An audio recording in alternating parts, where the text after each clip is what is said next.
Diz assim o texto da Bíblia Sagrada: Então Jesus lhes disse: Ainda esta noite, todos vocês me abandonarão, pois está escrito: ferirei o pastor, e as ovelhas do rebanho serão dispersas.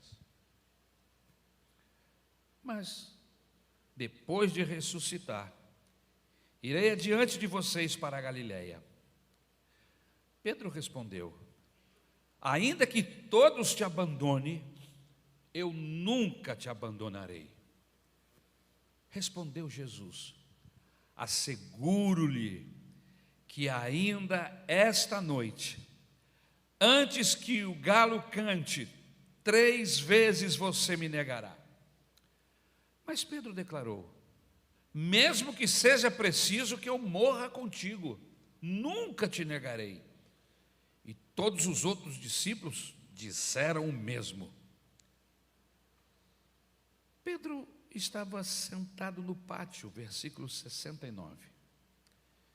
E uma criada, aproximando-se dele, disse: Você também estava com Jesus, o Galileu. Mas ele o negou diante de todos, dizendo: Não sei do que você está falando. Depois saiu em direção à porta, onde outra criada o viu e disse aos que estavam ali: Este homem estava com Jesus, o Nazareno. E ele, jurando, o negou outra vez: Não conheço este homem. Pouco tempo depois, os que estavam por ali chegaram a Pedro e disseram: Certamente você é um deles. O seu modo de falar o denuncia. Aí ele começou a se amaldiçoar e a jurar: Não conheço esse homem. Imediatamente o galo cantou. Então Pedro se lembrou da palavra que Jesus tinha dito: Antes que o galo cante, você me negará 3 vezes. E saindo dali, chorou amargamente. Obrigado, meu Senhor, pela tua palavra. Eu rogo a tua graça sobre a minha vida, sobre a vida de todos que me ouvem. A unção do teu Espírito, a tua graça possa vir sobre nós, de maneira, Jesus, que essas palavras possam penetrar nos corações e promover mudança. Eu sei que a tua palavra é poderosa e pode fazê-lo. Por isso, glorifica o teu nome esta noite mais uma vez. É o que eu te rogo em nome de Jesus. Amém. Antes de Pedro tornar-se um apóstolo cheio do Espírito Santo, um pregador ungido, ousado, ele acaba, na sua pequena trajetória, porque ele ainda estava nos primeiros meses desta sua conversão a Jesus, e agora ele estava sendo submetido a uma prova na qual ele mesmo buscou. Se você entendeu o texto, Jesus estava dando um recado, dando uma orientação do que deveria acontecer nos próximos momentos, nas próximas horas. E ele levantou-se abruptamente no meio dos demais, dizendo e confirmando com seus gestos e caras e bocas e tudo mais, de que ele jamais negaria Jesus, de que ele estava preparado para viver qualquer circunstância contrária. Palavras de Pedro: Não, se necessário, eu sou preso, eu sou morto, não, eu estou contigo e não abro.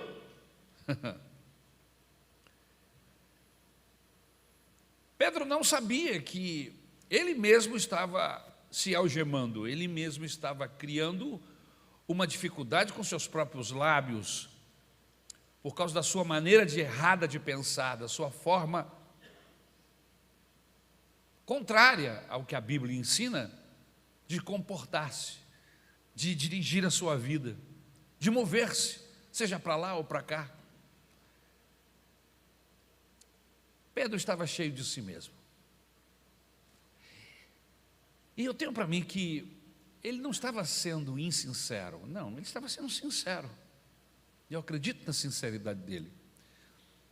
A gente não acredita, até porque a gente já sabe do final da história, se ele poderia sustentar, sentado o que falou em pé. Ou vice-versa, né? Sustentar em pé o que falou sentado. E nós vemos que não. Sua queda foi vergonhosa. Na sua fraqueza, ele negou a Jesus o que ele havia afirmado categoricamente que não faria. E quando ele se dá conta, ele não sabe onde esconder a cara, não sabe o que fazer. Cheio de vergonha, as lágrimas vêm aos olhos, e ele começa a experimentar uma angústia, decepcionado consigo mesmo. Como eu disse, sua queda foi vergonhosa. Mas o Senhor não lança fora aqueles que são seus. Mesmo quando, propositalmente, na nossa inexperiência, na nossa falta de capacidade para entender os momentos, nós damos passos que não podemos garantir. E o Senhor olha para nós como um pai olha para uma criança, que bate no peito e garante que vai entrar no quarto sozinho, que já não tem mais medo, mas quando falta a luz, ele é o primeiro a gritar. Não tenho mais medo do escuro, não, aí se apaga a luz. E aí a gente pega a criança no colo e diz: meu filho, a luz apagou, mas o papai está aqui, a luz apagou, mas a mamãe está aqui, nós estamos aqui. E o Senhor tem essa capacidade abençoadora de nos acolher quando nos decepcionamos com nós mesmos. Isso não é maravilhoso? O Senhor não desiste de Pedro, porque Pedro simplesmente abre a sua boca e garante que não vai negá-lo, e acaba negando depois. Mas essa queda de Pedro, ela passa por vários estágios. Estágios esses que nós também podemos passar. Nós que estamos seguindo a Jesus e que muitas vezes fazemos promessas, e aí um belo dia descobrimos que nós falhamos, que nós não correspondemos com aquilo que falamos, com as nossas promessas, nas nossas orações. Quando a gente canta, então, é uma maravilha, né, Luiz? Quer ver crente mentir é quando canta. É uma tribulação. Ele promete ser missionário, ele promete até mergulhar, meu irmão, na lava quente. Ela lava não, o que é mesmo? Na mirra quente. Lava demais, né, irmão? Lava demais. Ele promete tudo, está cantando. Só que aí, uma chuvinha, irmão, e os caras não vêm nem na igreja. E cantaram que ia tomar banho de mirra ardente. Nada contra o louvor, pelo amor de Deus, não me interprete mal. É que eu já vi tanta gente cantando, chorando, e aí um processo, uma dificuldade qualquer, pronto, o coração já fecha. Uma dificuldade na igreja com o irmão, já não volta no culto.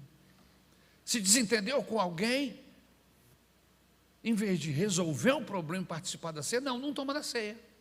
Olha, como a gente marcha sempre na direção contrária. Não vou participar da ceia, porque fiquei triste com o irmão, com a irmã. Vai lá, abraça. A ceia do Senhor é muito importante.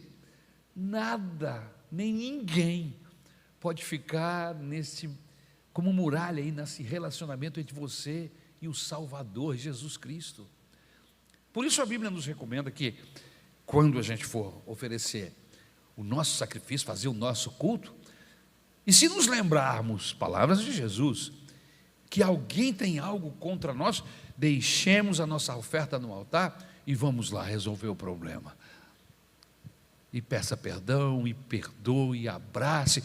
Não deixe espaço para o inimigo construir muralhas entre você, o seu irmão, entre você e o Senhor Jesus Cristo.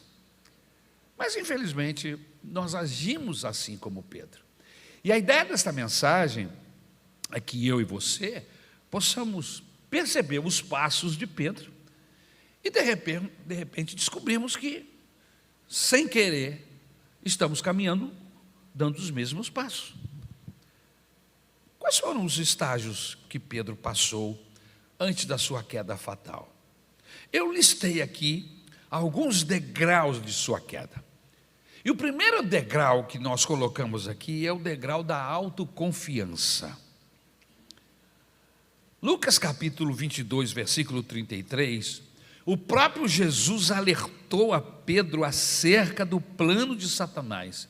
Em outras palavras, Jesus disse para Pedro assim: Pedro, abre o teu olho, porque tem um inimigo que é o diabo, ele está querendo peneirar você, meu filho, passar você na peneira, está querendo te provar.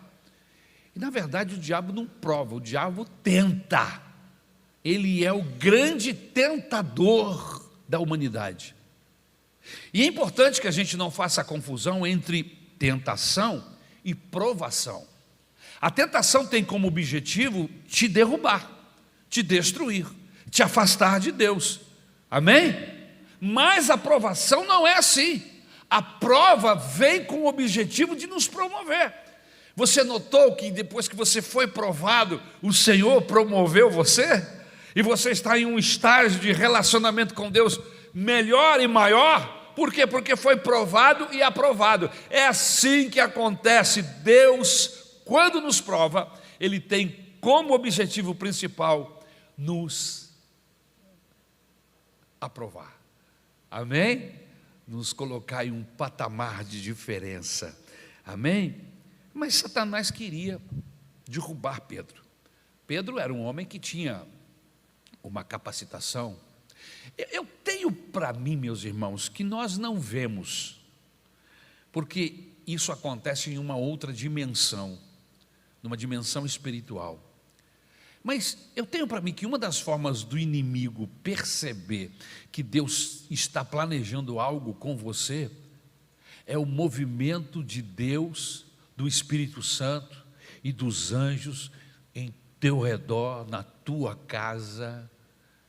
O diabo olha e fala assim: rapaz, tem muito anjo ali. Por que Deus está dando atenção especial para esse rapaz aqui? Parece que Deus deve ter alguma coisa com esse homem, com essa mulher. E aí o inimigo, sem saber de nada, começa a tirar, porque ele não sabe, ele não tem revelação. Deus não revela nada para Satanás e muito menos o Espírito Santo. Mas no mundo espiritual eu tenho para mim que ele tem percepção. E ele pode ver, pode ser até que eu esteja enganado dessa minha forma de pensar, mas eu tenho para mim que o inimigo percebe a ação de Deus em seu favor. Assim como eu percebo que Deus está abençoando você, que Deus está te ungindo, que quando você pega, tudo que você pega, o Senhor prospera, Deus abençoa. O pastor começa a perceber isso, os demais irmãos começam a perceber isso, e o inimigo também. Deus tem alguma coisa, e ele começa a aprontar, a armar esquemas para te derrubar, para te destruir. E se você não estiver vacinado, você cai na armadilha do inimigo. E parece que Pedro, assim como nós sabemos, Deus tinha projetos, Deus tinha alvos muito excelentes com Pedro. E o diabo queria destruir Pedro. Eu vou acabar com esse projeto de Deus logo no início. Vou armar um esquema. O Pedro é autossuficiente, ele tem uma autoconfiança e eu vou usar isso. E aí Jesus o alerta. Porque se o inimigo percebe, Deus também percebe que há uma ação do diabo para nos destruir. A própria Bíblia Sagrada, o próprio Jesus alerta Pedro aqui: Pedro, presta atenção, meu filho, o inimigo está querendo armar contra você. Vigie, ore, esteja atento ao que você faz, ao que você fala. Mas Pedro está cheio de si. E ele diz: eu estou pronto. Pronto para ir com ele, para ir contigo, para a prisão, e se necessário até a morte. Pedro subestimou a ação do inimigo. Pedro superestimou a si mesmo, disse: eu posso, eu consigo. Irmãos, eu vou dizer uma coisa para você: eu não posso nada. Eu só venço o poder das trevas por causa do poder de Deus. O poder das trevas é maior do que o homem. Por isso o mundo está preso, acorrentado. Por isso a Bíblia diz que as pessoas deste século, o príncipe deste mundo os cegou. Eles estão cegos, eles não conseguem ver um palmo na frente dos narizes, não conseguem entender Deus, não conseguem perceber Deus, não conseguem perceber a verdade, estão amarrados das suas próprias cadeias malignas. Mas aqueles que são do Senhor, a Bíblia diz que o inimigo não pode tocar. E você precisa estar atento. E esse foi o primeiro degrau de sua queda. Esta autoconfiança.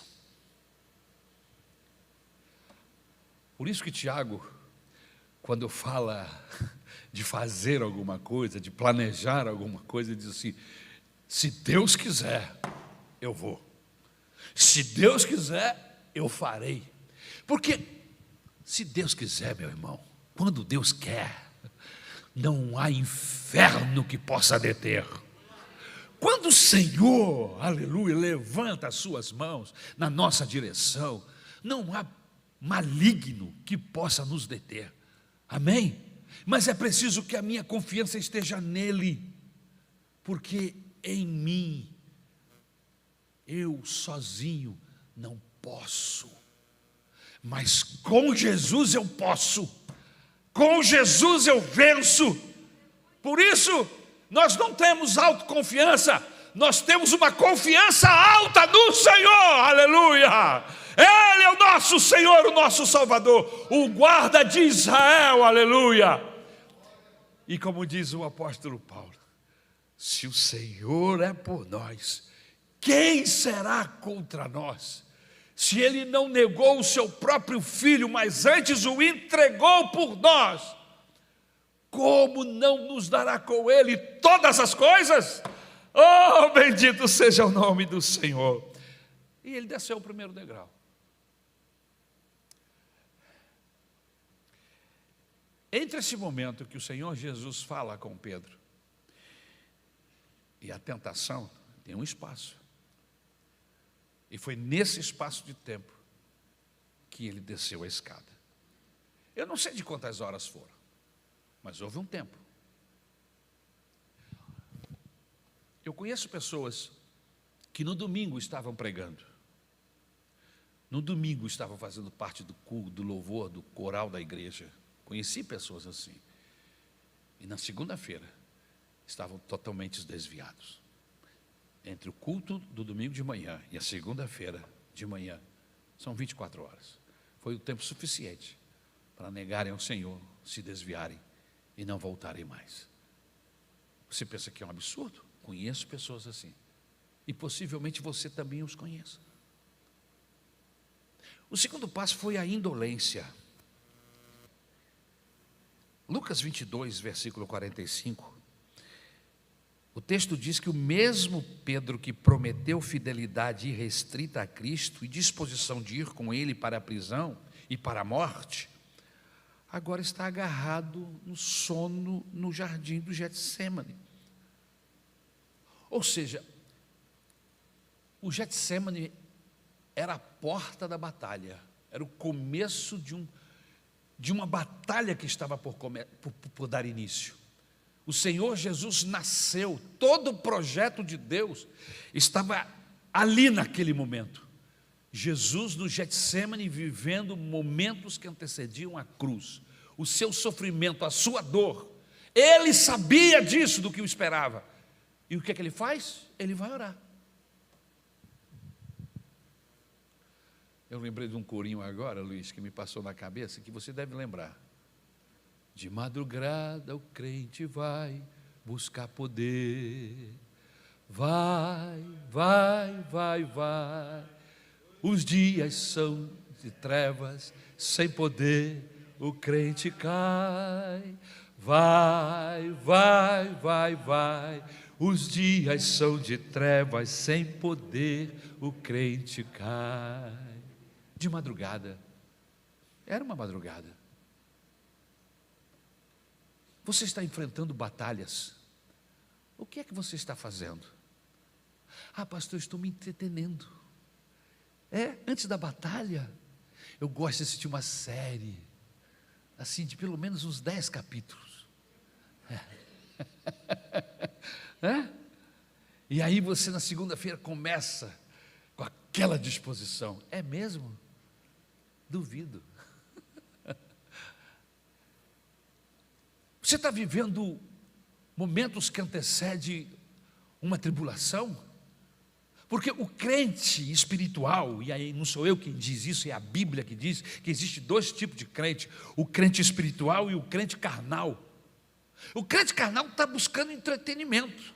O crente carnal não tem percepção do momento que ele está vivendo.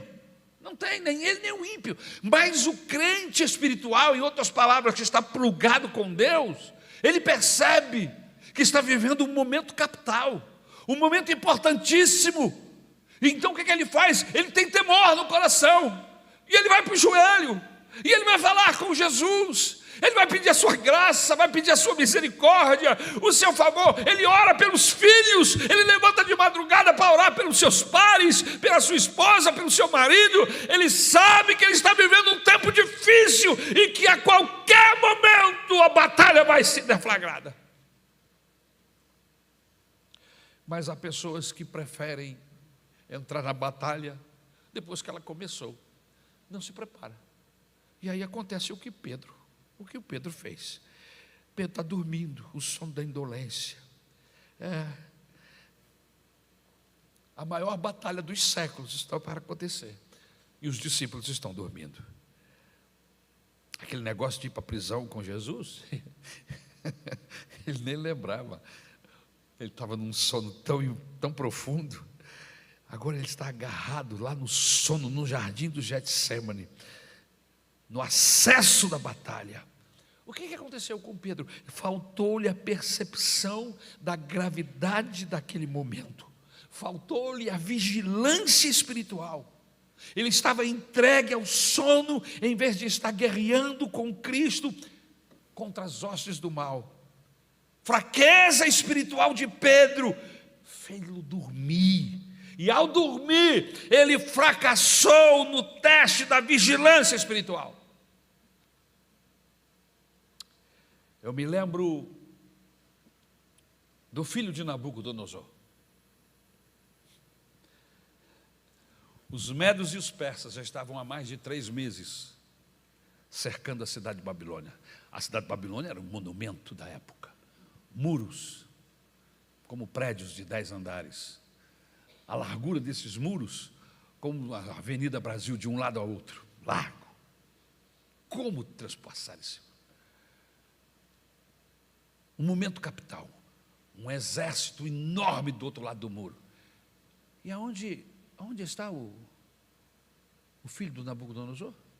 Fazendo festa. Fez uma festa, convidou os mil convidados e foram para um salão enorme, encher a cara. Pegaram os utensílios do templo, os cálices e tudo mais, e bebiam, e se prostituíam, estavam lá numa zorra, diante de um problema tremendo. Enquanto eles estavam em um entretenimento, o inimigo estava desviando o curso do rio. Eles pensavam: quem poderá entrar, invadir a grande Babilônia? Foi tão simples.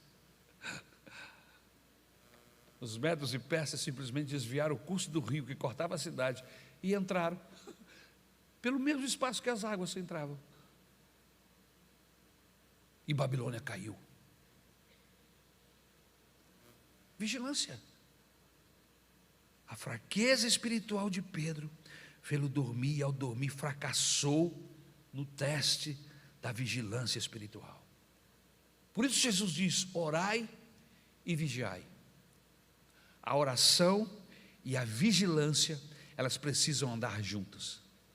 Só orar não adianta, só vigiar não adianta.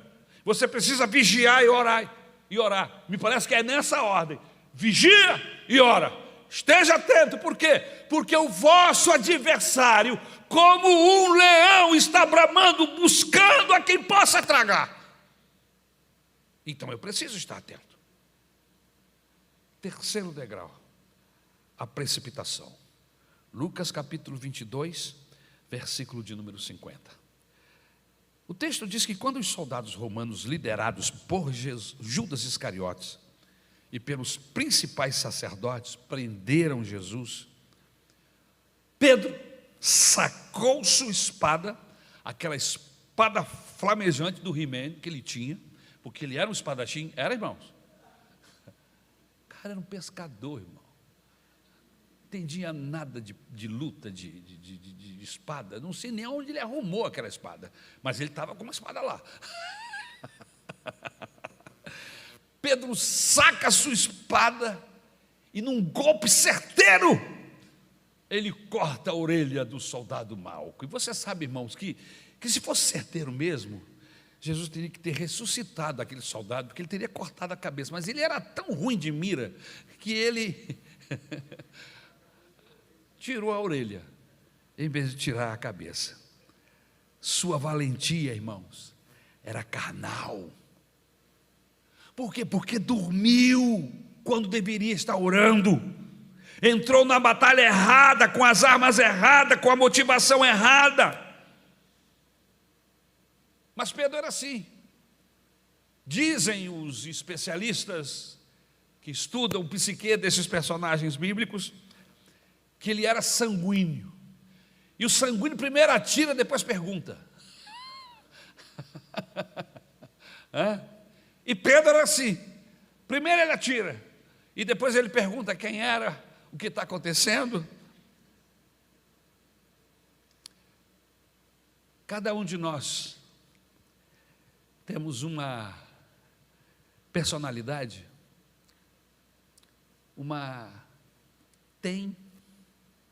me ajuda?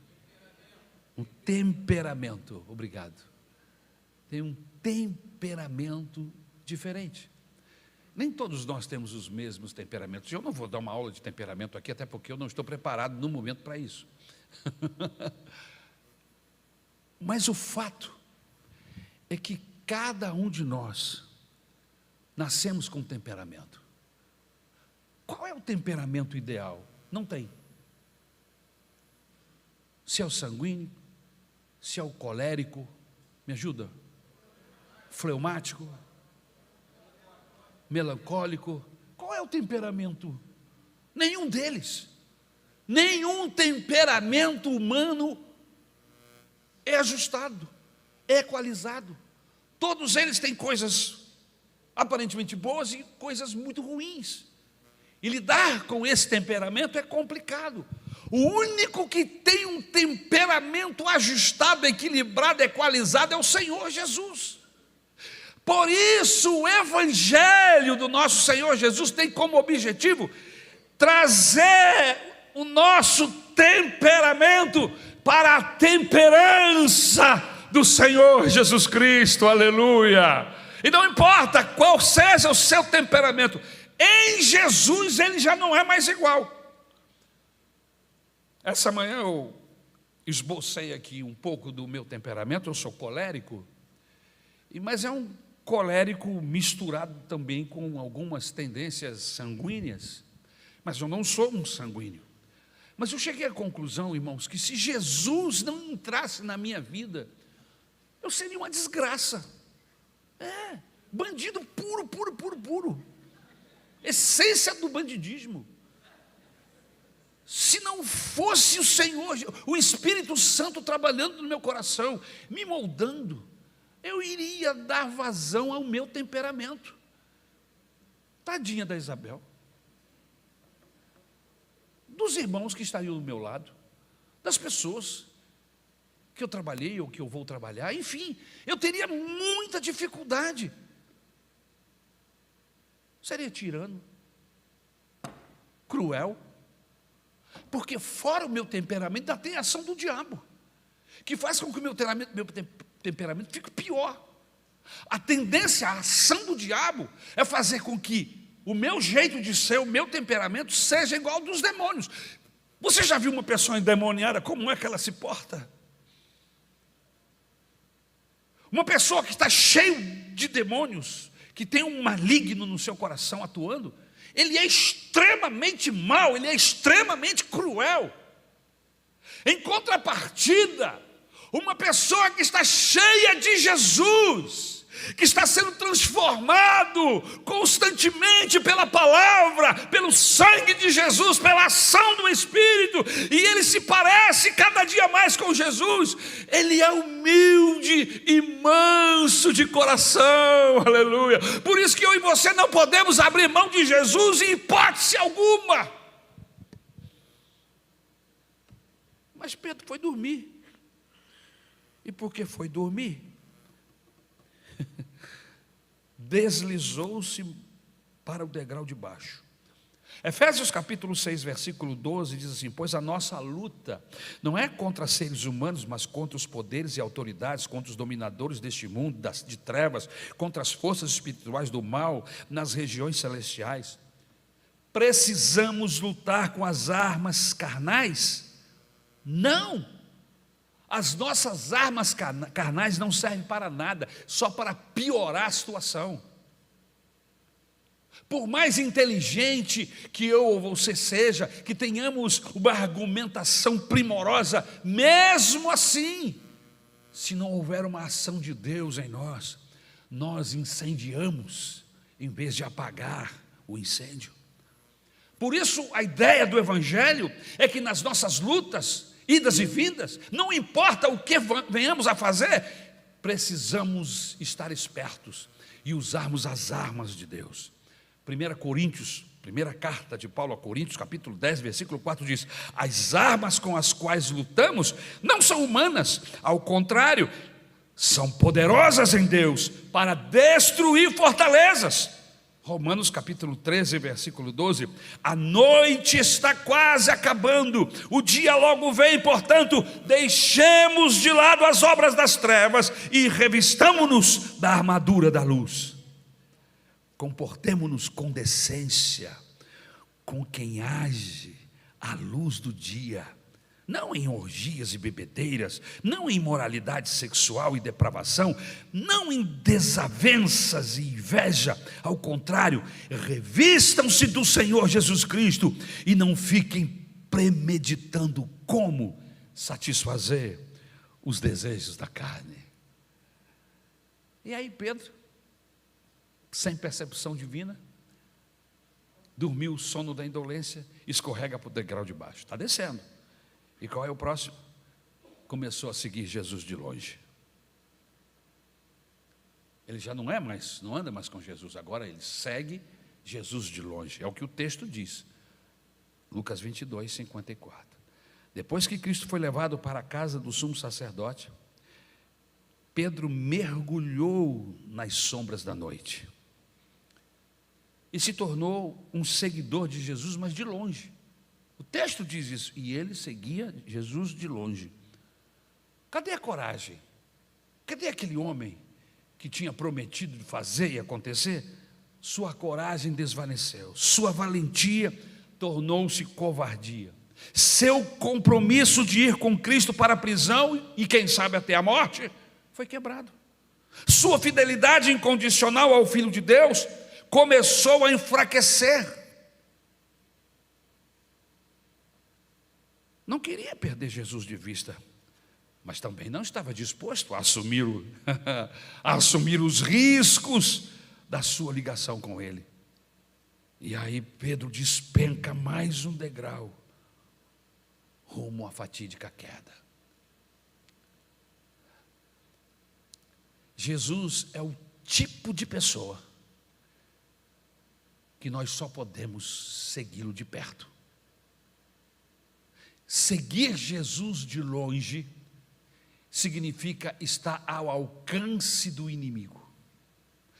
Seguir Jesus de perto significa estar guardado pela sua presença.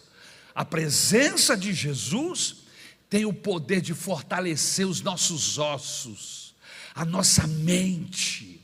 Nós ficamos corajosos, nós não medimos esforços para adorar a Jesus, para amá-lo. Perto dele, somos capazes sim de dar a nossa vida por ele, mas distante, longe, fugimos, deixamos a chamada de Deus de lado, voltamos a ser pescadores ou qualquer outra coisa que fazíamos antes. Foi exatamente o que aconteceu com Pedro, porque ele acompanhou Jesus de longe, não pôde assumir a aliança que o Senhor exige de cada um de nós. Ele volta para a pescaria, ele abre mão da sua chamada e começa a descida.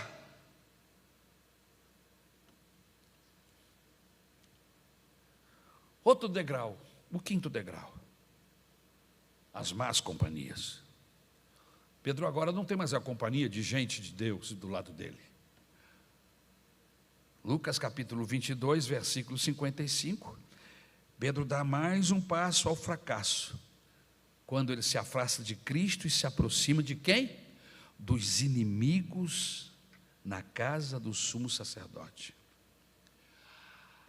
A pergunta que não quer calar é a seguinte: quem são os seus amigos?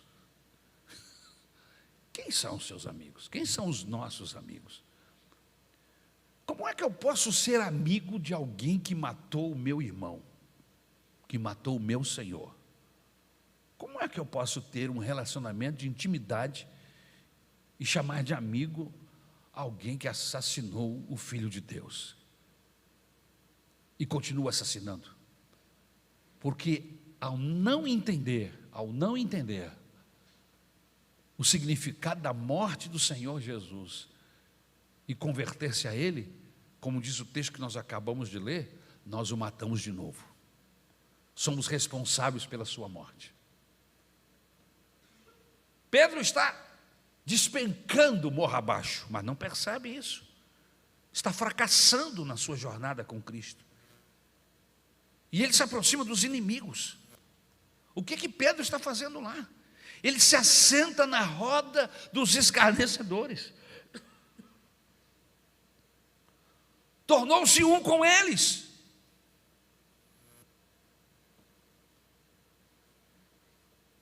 Sentou-se com gente que escarnecia de Cristo. Colocou uma máscara e tornou-se um discípulo disfarçado no território do inimigo. São os chamados 007 de Deus. E eles dizem: não, ninguém sabe que eu sou crente lá no meu trabalho, mas eu estou em secreto. Eu falei: é mesmo? Você está em secreto? Crente secreto? Irmãos, não existe crente secreto. Jesus diz assim: como esconder uma lâmpada embaixo da mesa? O lugar da lâmpada não é embaixo da mesa. Como uma cidade pode se esconder em um vale, em um buraco? Não. Se ela estiver em cima do monte, todos verão a sua luz. Irmãos, nós somos luzeiros de Deus, faróis do Senhor.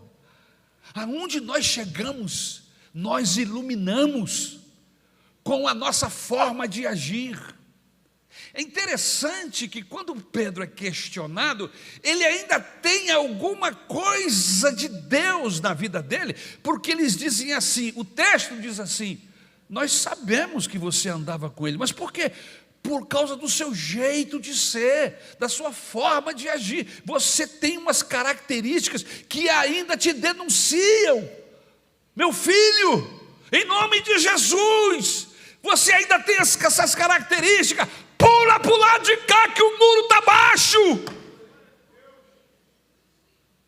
Estamos vivendo o tempo da graça. Não fique do lado de lá do muro. Não fique em cima do muro, porque quem está em cima do muro, meu irmão, também está no erro, porque o muro pertence ao diabo. E ficar em cima do muro significa estar em cima de algo que é dele. Você só pode escapar se você estiver do lado de Deus, do lado da Bíblia, do lado da verdade, do lado da justiça, do lado do que é correto, aleluia, do que é bom, aleluia.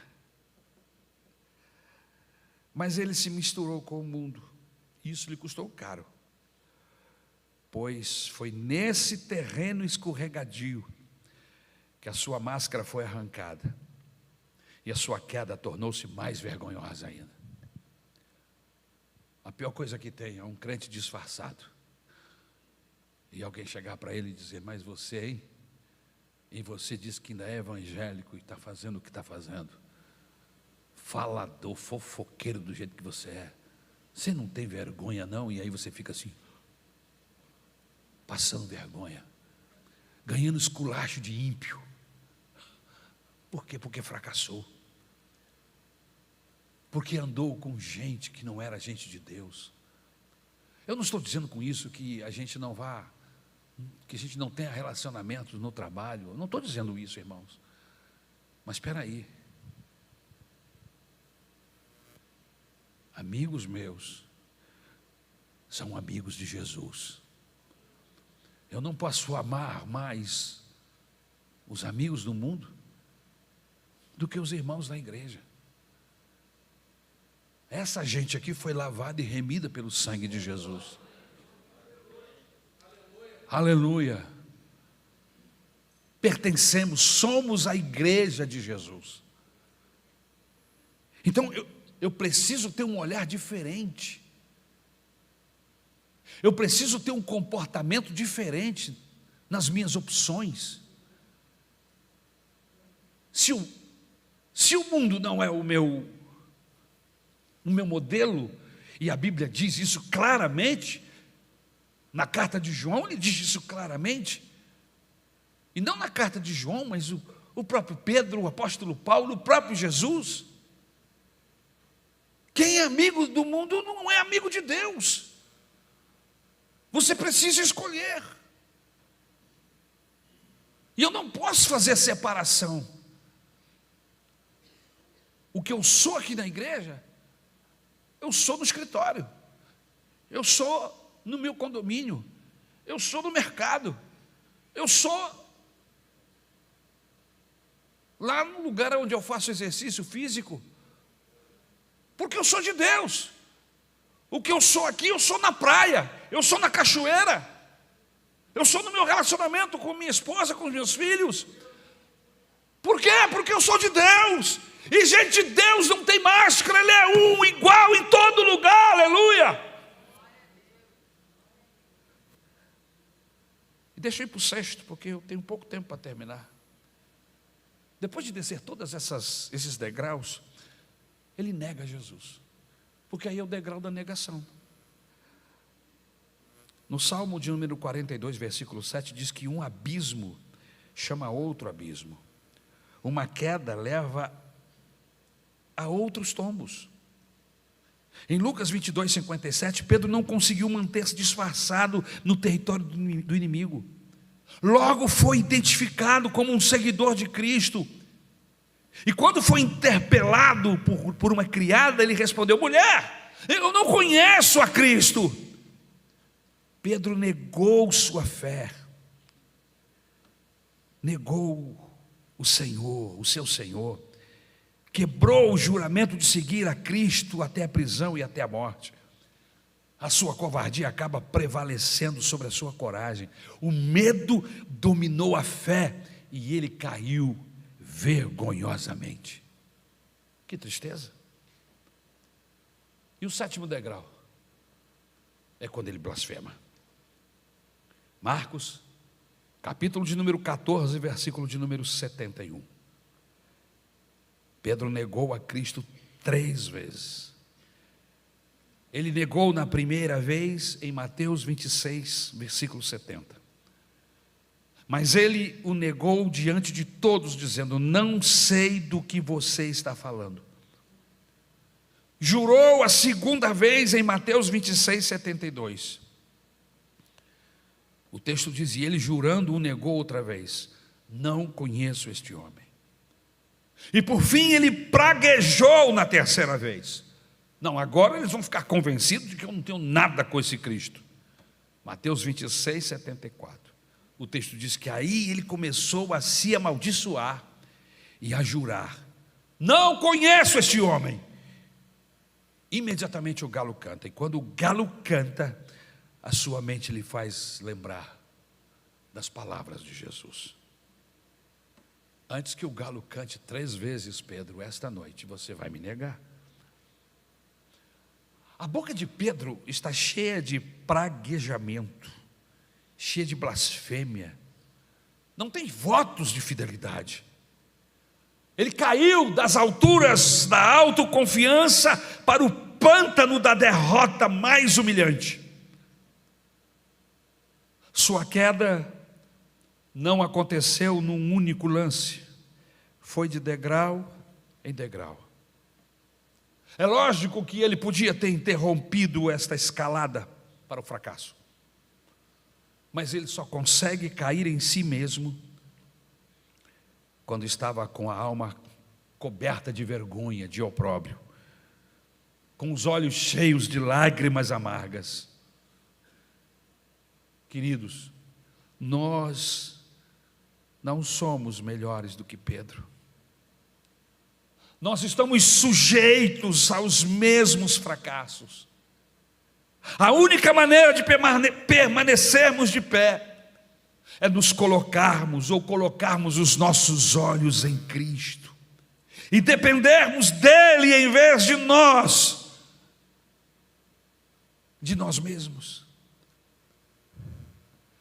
Porque quando dependemos de nós mesmos, escorregamos, porque somos frágeis. Por isso eu quero convidar você esta noite para abrir mão desse bordão da autoconfiança e segurar na mão de Deus.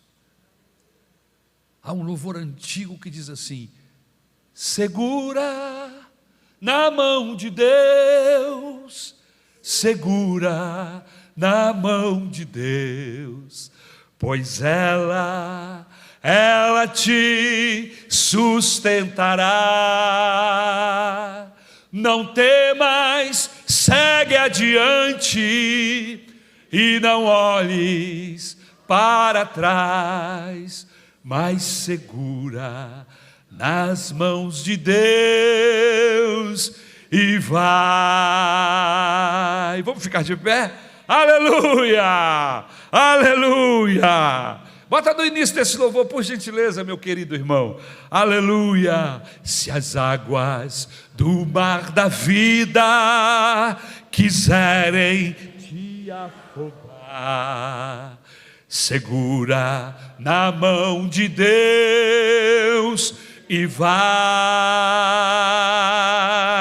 Se as tristezas desta vida quiserem te sufocar, segura na mão de Deus e vai. Segura na mão de Deus, segura na mão de Deus, pois ela te sustentará. Não temas, segue adiante e não olhes para trás, mas segura na mão de Deus e vai. Se a jornada é pesada e te cansas na caminhada, segura na mão de Deus e vai, orando, jejuando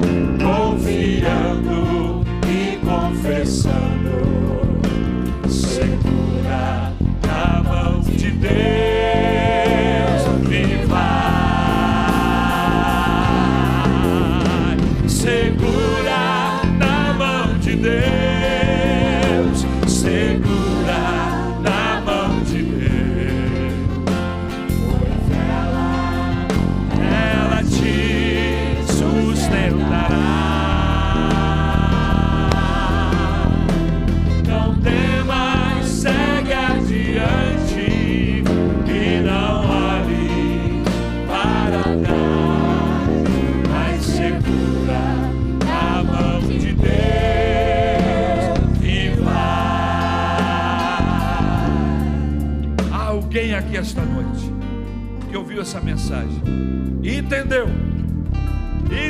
a palavra do Senhor Jesus, percebeu que está caminhando por estradas, por caminhos escorregadios, e precisa, assim como Asaf, voltar-se para Deus. Asaf deixou de olhar para Deus, começou a olhar o ímpio, começou a olhar a grandeza do ímpio. Logo questões lhe vieram ao coração, e quando ele percebeu, ele estava desviado. Foi quando ele olhou para o templo, olhou para Deus e reconciliou-se com o Senhor. E ele disse: quase os meus pés se resvalaram, quase, até que olhei para o Senhor, até que olhei, voltei para o templo, voltei para a casa do Senhor, voltei para a comunhão do Senhor. Você gostaria esta noite que a igreja orasse por você? Você gostaria que o Espírito de Deus, aleluia, que sempre nos reveste, aleluia, possa envolver você esta noite, lhe fortalecer, lhe encher de graça e de poder, para você vencer as tentações, vencer no nome do Senhor Jesus? Se você gostaria que a igreja venha orar por você, levante a sua mão assim junto com a minha. Pastor, eu quero que a igreja ore comigo, ore por mim. Levante a sua mão assim onde você estiver. Nós vamos orar agora. Senhor meu Deus, eu sei que algumas pessoas estão com as mãos levantadas, outras levantaram as mãos apenas no coração, mas mantêm suas mãos baixas. São carentes, precisam de Ti. Senhor, assim como Tu teve misericórdia e compaixão de Pedro, e o buscou, e o procurou, e o restaurou, Senhor, faz o mesmo conosco. Senhor, nos restaura a chamada, Senhor, para a salvação, restaura a chamada ministerial, Senhor. Jesus querido, vem com o Teu sangue sobre as nossas vidas e nos lava e nos purifica de todo mal, nos perdoando os pecados. Senhor, faz de novo, faz o nosso coração arder outra vez pela Tua presença, pela Tua causa. Colocamos as nossas mãos junto às Tuas e Te pedimos, Senhor, segura na nossa mão, para que não caiamos, mas que possamos permanecer firmes diante de Ti.